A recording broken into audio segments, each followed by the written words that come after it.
اور یہ کوئی کہنے کی بات نہیں ہے، آپ اپنے آپ میں جھانک لے، اور میرے پاس کلام بھی ہے، حقیقت بھی ہے۔ کیا حقیقت میں مبنی ہے؟ کیا بات ہے کہ آپ دیکھیں، جھانکیں اور سنیں کہ میرے واحد موصوف شیخ طریقت حضرت بھی تراغن شاہ صاحب رحمۃ اللہ علیہ مجلس میں، کوئی ان کی بارگاہ کے اندر، کوئی دربار عالیہ کے اندر، کوئی آستان عالیہ نقشبندیہ کے اندر، یہاں پر اگر آپ لوگ کتنے آئے اور کتنے جاتے ہیں، آتے ہیں جاتے ہیں، ایک میلہ لگا رہتا ہے، کیونکہ حضرت نظیر حسین شاہ صاحب رحمۃ اللہ علیہ فرماتے تھے چڑیا اونچیاں رہن گیا دانے سٹتے رہنا، ٹھیک ہے نا؟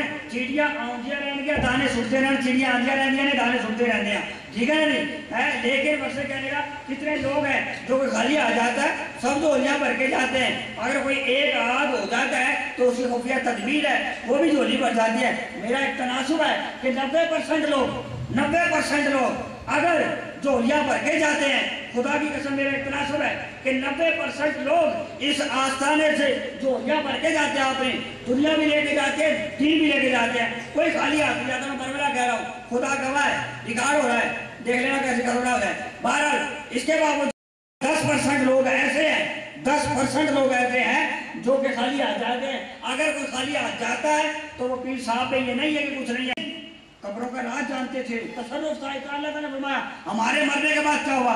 بھیا تمہاری بیویوں نے دوسرے نکاح کر لیے، بیویاں کہتی ہیں تمہارے شوہر نے دوسرے نکاح کر لیے، تمہاری جائیداد تقسیم ہو گئی، سب فنا ہو گئے، سب فنا ہو گئے، کچھ بھی تمہارا نہ بچا، تم وہی جو اکیلے آئے تھے اور اکیلے گئے۔ ایک گیت ہے، کسی نے ایک نغمہ ہے، گیت ہے، لیکن بات کسی نے اچھی کہی ہے، روتے ہوئے آتے ہیں سب، ہے ہنستا ہوا وہ جائے گا۔ یہ گیت ہے، روتے ہوئے آتے ہیں سب، ہنستا ہوا وہ جائے گا، جو مقدر کا سکندر کہلائے گا۔ روتے ہوئے تو سب آتے ہیں، جب بچہ اس دنیا میں آتا روتا ہوا آئے گا، ہنستا ہوا کون جاتا ہے جی؟ کوئی جاتا ہے ہنستا ہوا اس دنیا سے؟ صرف وہ جاتے ہیں جن کی جاری کامل لگی۔ ٹھیک کہا نا کسی نے، ہے تو ٹھیک، بات صحیح کہی، ٹھیک ہے نا؟ تو اس لیے حضرت ابراہیم بن ادم رحمۃ اللہ تعالیٰ علیہ اور حضرت یوسف غسلونی رحمۃ اللہ تعالیٰ علیہ، آپ ایک حدیث پاک یاد آ رہی ہے، وہ سنا کے اختتام کروں گا۔ حضرت ابراہیم اس کے بعد حضرت ابراہیم بن ادم رحمۃ اللہ تعالیٰ پائے کے ولی حضرت یوسف غسلونی رحمۃ اللہ تعالیٰ علیہ وہ فرماتے ہیں، حضرت ابراہیم بن ادم، میں ایک قبرستان میں پہنچا، قبرستان میں دیکھا، کیا دیکھا کہ ایک قبر اچانک شک ہو گئی، قبر سے ایک بوڑھا شخص ظاہر ہوا۔ میں نے پوچھا کیا ہو گیا؟ قیامت آ گئی؟ وہ شخص کہنے لگا بوڑھا کہ کیا قیامت آ گئی؟ ذو المسی نے فرمایا، حضرت ابراہیم بن ادم نے فرمایا نہیں، قیامت نہیں آئی۔ پھر کیا ہوا؟ آپ بتائیں کیا ہوا؟ ابراہیم بن ادم فرمانے لگے آپ کی قبر چک ہوئی ہے، آپ ظاہر ہوئے ہیں، چہرے پر داڑھی ہے، آپ کو کیا ہوا؟ بوڑھے ہیں۔ وہ کہنے لگا ابراہیم بن ادم بات یہ ہے کہ میں جب مرا فوت ہوا قبر میں گیا، اللہ تعالیٰ نے فرمایا میں نے تیری مغفرت کر دی۔ اللہ تعالیٰ نے فرمایا میں نے تیری مغفرت کر دی۔ ابراہیم بن ادم پوچھنے لگے کس سبب سے؟ فرمایا اللہ تعالیٰ نے 3 سبب سے میری مغفرت کر دی، 3 سبب سے میری مغفرت کر دی۔ کیا سبب؟ ایک سبب اللہ تعالیٰ نے فرمایا کہ مجھے جس سے محبت ہے تو نے اس سے محبت کر دی، مجھے جس سے محبت ہے اللہ فرماتا ہے تو نے اس سے محبت کر لی، میں نے تیری مغفرت کر دی۔ دوسری وجہ کہ تو نے زندگی میں کبھی حرام نہیں کھایا۔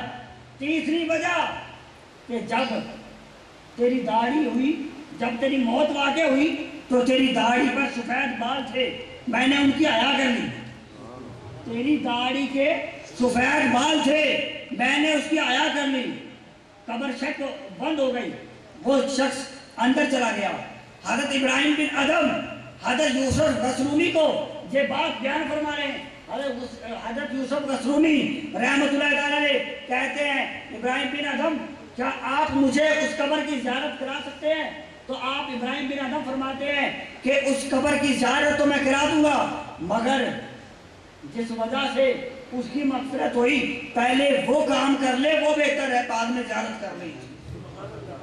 پہلے جس وجہ سے اس کی مغفرت ہو گئی، پہلے وہ کام کر لے۔ کیا کام کر لے؟ کہ جس سے اسے محبت ہے اس سے محبت کر لے، بعد میں قبر کی زیارت کر لے۔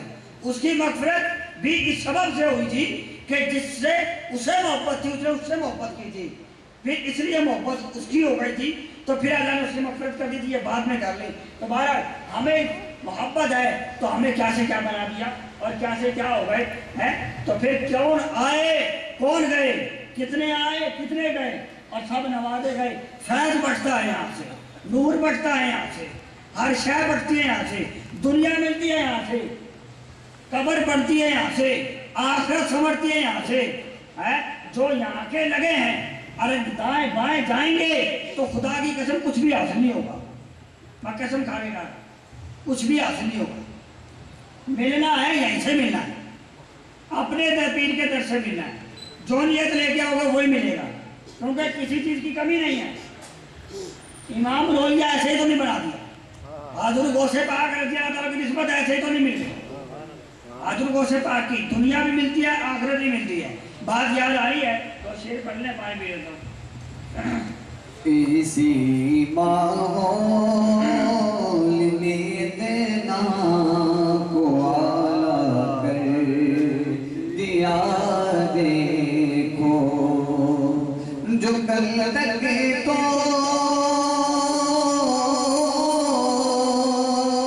لٹیرے تھے جہاں والوں کی عزت، جو کل تک تو لٹیرے تھے جہاں